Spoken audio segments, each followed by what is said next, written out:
Ya Rabbi ya Allah Moti adib sama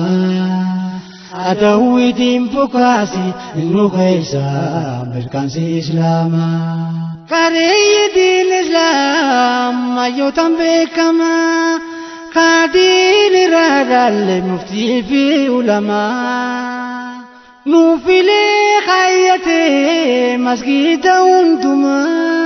Kanu salah ciptaan isi ya imama Masgida kampane liftani zalima Isim boda jira Hawasni muslima Wallahi billahi Jin Islam makara Abuma amperebu Wanuma iswera Shakam baradera Din Islam barsiisu Majlisa gadabe Tawhida barsiisu Harkana Islama Irana matiisu Karaa gaarii malee hamtu naman gorsu har'a isaa dhufee miilli mataa gorsu utubaan jabaadha abbaan fedhen jiisu. Yaa Rabbi yaa Allah mootii adiif samaa adawwiitiin bukaasi nu keessa mirkansi islaamaa. Akkuma biyyaattu hawaasa muslimaa bakkuma jirtanii kunuunsa imaamaa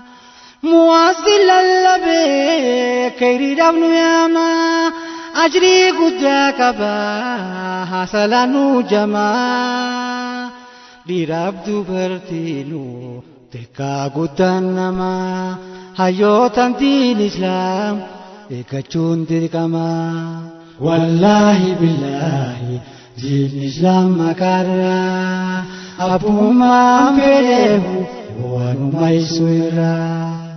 Kareeyyi diin islaam burqaa qaroomaa beekaa hedduu qabnaa sheekotii alimaa doktora maastereet qabna kumaatamaa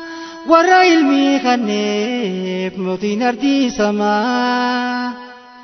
kan sagaleen isaanii mi'ooytu kadeemaa isaan qabna habaash muntaatu imaamaa. Yaa Rabbi yaa Allah mootii ardiif samaa adawwiitiin bukaasi